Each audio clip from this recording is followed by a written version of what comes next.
Hey, y'all, I'm gonna keep this PG, you know what I'm saying? Because usually I would have started off with some other stuff. But, yeah, this is my YouTube spotlight, you know what I'm saying? Shout out to the disabled Liza, you know what I'm saying?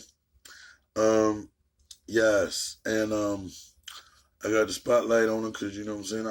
I would like to work with her because, I find, I found some similarities in what we do, you know what I'm saying? So I appreciate that. And I already hit up on the gram to let her know that I will be sending this video. And like I said, I'm gonna keep it PG. But I only do that when I'm when I'm going at somebody and I'm ranting. But I'm not ranting. I want y'all to be exposed to somebody new. You know what I'm saying? Because if I was just starting out, I would want somebody to reach out. You know what I'm saying? Help me get up the ladder. And I would like to collab. So I just wanted to let her know I got full respect for what she do. So yeah, no further ado. It's your girl, sometimes your boy. And I'm about to get into this. Let's go, y'all. I'm Eliza. Thank you so much for taking me on my first ever YouTube video. I'm Eliza. This is my dog Pod. I live Hi. with my boyfriend Michael. The dog's off. And I'm a full-time If you move graphic the designer. Bluetooth. If you hear my dog pattering around, we've got Mammoth Frank. He's got Giants. So I'm a graphic designer. It'll be alright. If it does, just plug it in. 6 invisible disabilities, which are Crohn's disease, overactive bladder, OCD, anxiety, dyspraxia, and dyslexia. And in future videos, I'll kind of talk about what they are and how they affect me personally in my everyday life. And I'll kind of explain about what it's like to live with these disabilities and what it's like to look able-bodied but actually be disabled.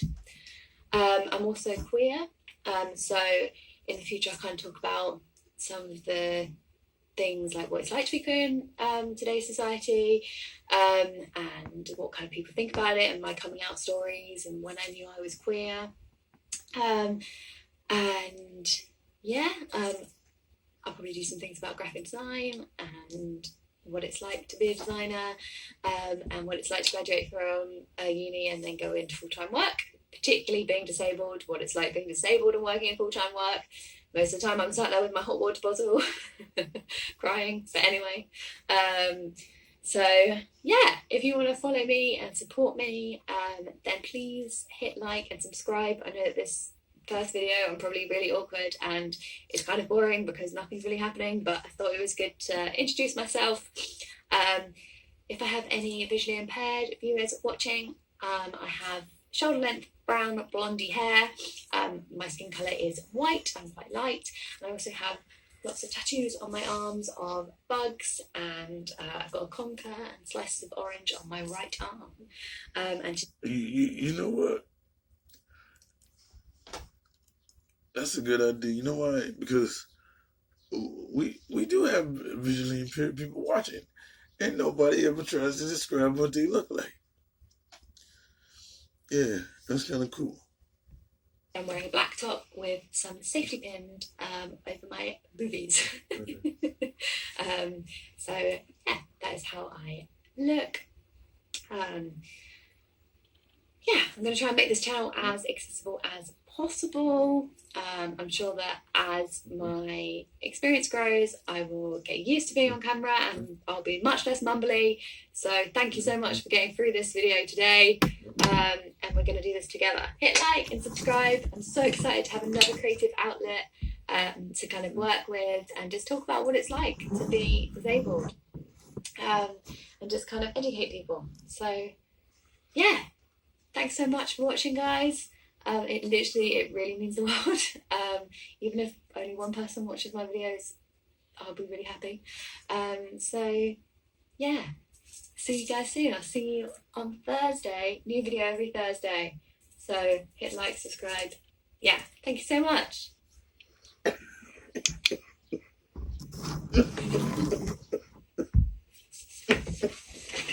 Hello. Let's see how this goes.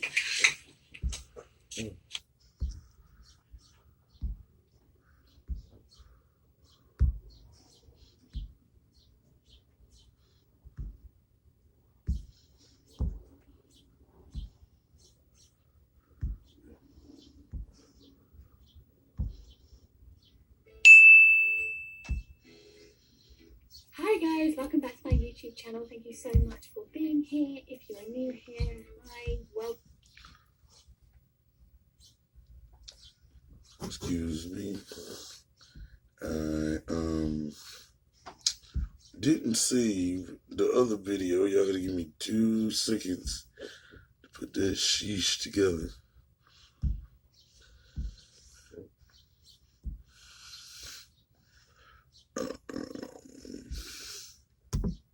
Give me.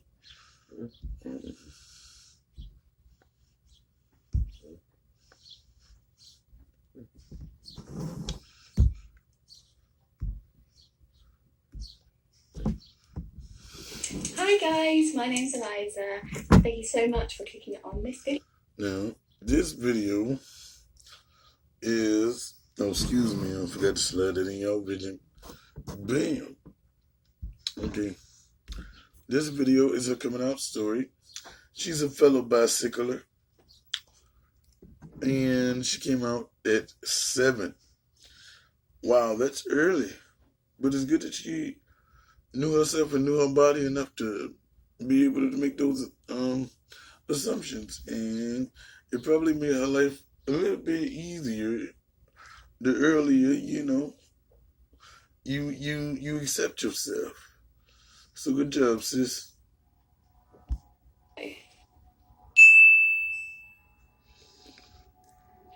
So today we're going to be talking about my coming out story, when I came out, why I came out, kind of some dodgy things that have happened since I've come out, and also at the end I'm going to be talking about some of my top LGBTQ plus people to follow on Instagram or YouTube, so hold on for that.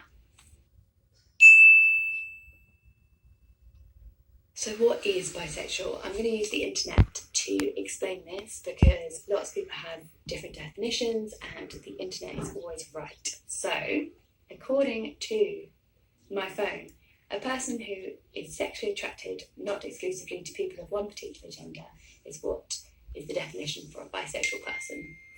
And I should probably turn my phone off. So what does that mean to me? For me, basically, it means that I'm attracted to all genders, men, women, and non-binary people, basically just attracted to all genders, but it doesn't mean that I'm attracted to every single person in the world ever. Bisexual people are not kind of attracted to any living, breathing human. That's not how it works. So I knew I was bisexual when I was probably pretty young. I definitely was thinking about it in year 3, which is, I'm not sure how old you are in year 3. Let me look it up. 1 second.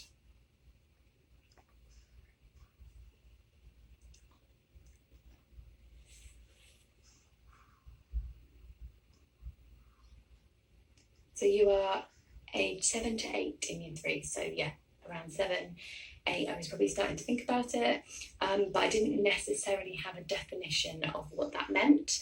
And I probably wasn't 100% sure in myself that I was bisexual until I was around 17, 18, which is when I kind of started to come out to my friends and family.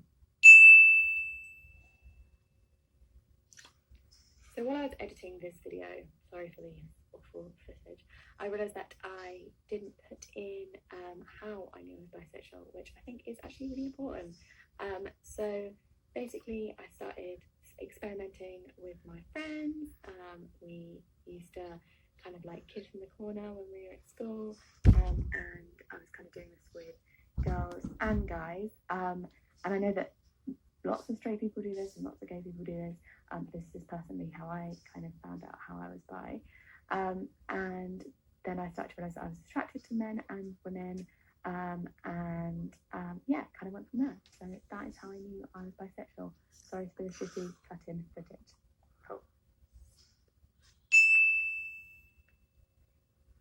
Sexual awkward moments. So the first one is probably when people assume I'm straight, even though I'm in a heterosexual relationship. It still makes me feel really uncomfortable when people kind of say like, oh, is your boyfriend at home, if they don't know that I'm dating, or if they just say like, oh, are you married, where's your husband, things like that. And even though I'm in a heterosexual relationship, and it's what I want to be in right now, it still makes me feel really uncomfortable, and I don't know if other bi people feel like this. I know that I've definitely got a lot of gay and lesbian friends that say that they really don't like it when people just assume they're straight, because it's just kind of rude. Me too. And I have more kind of moments which I can pinpoint with certain people. So when I was younger, I was in a dance class, and I must have been kind of in secondary school, so I was definitely very impressionable. And my dance teacher told me that bisexual people are selfish and should just choose a gender. Which is disrespectful. Classic. Many bi people have heard this. You see it on the internet with the fun trolls. But when I was younger, that kind of really stuck with me, because I didn't realise that it was wrong to say things like that, and I just assumed that that was okay. And I kind of started to think like, maybe I should just pick a gender. Maybe I am selfish. So yeah, that was definitely awkward, and it shows how just like a flippant comment can definitely affect people. I've been asked if because I'm bisexual it automatically means that I'm poly. There's nothing wrong if you are poly, completely respect that. It's just not personally what I want or am. And I don't know, I was kind of offended that I was automatically assumed as being poly because I was bi. And also I think not all poly people are bi either, so it's not really ideal to just assume that you're bi, that you're poly.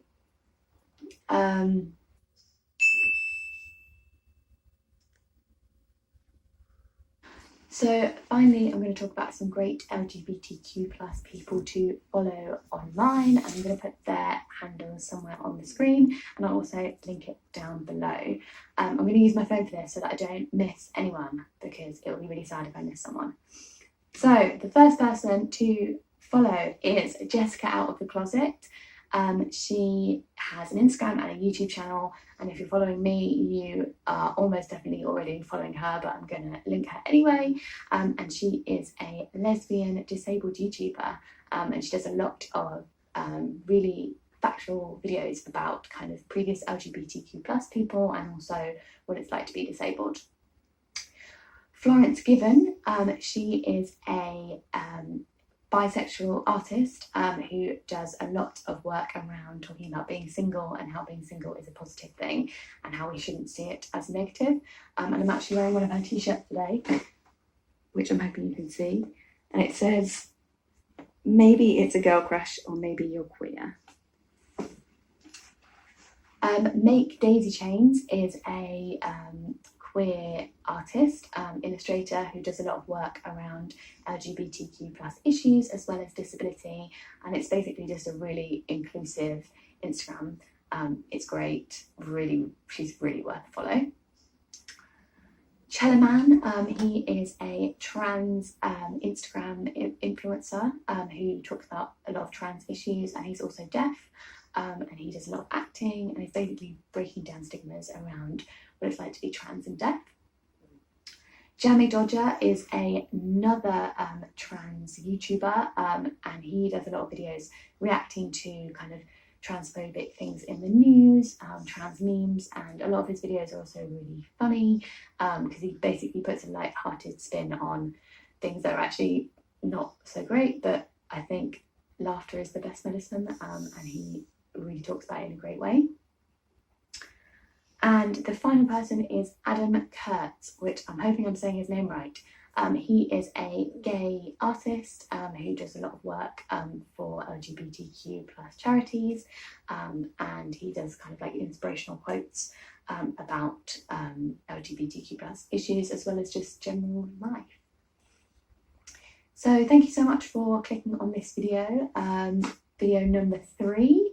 And if you liked it and you want to support me, please give this video a thumbs up because it really helps the channel, as well as subscribing and the little button down below.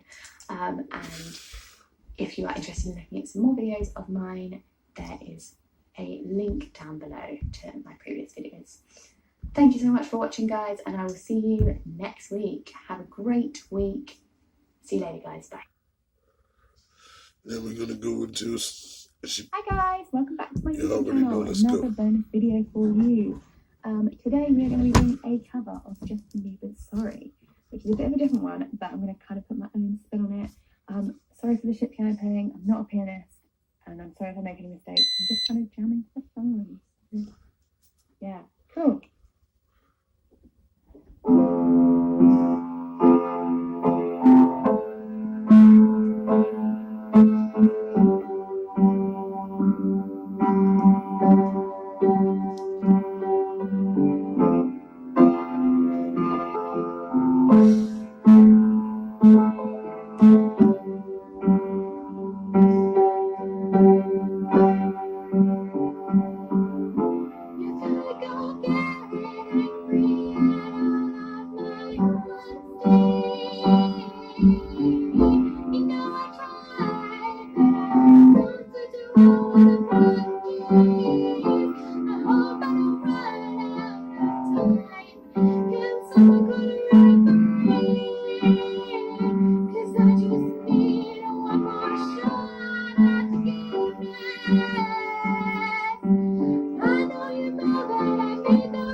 So yeah, she's very talented. I'm gonna send her this video and hope one day we might collab. But make sure you follow her and the rest of the LGBTQ plus influencers, and make sure you let her know that Charlotte sent you there.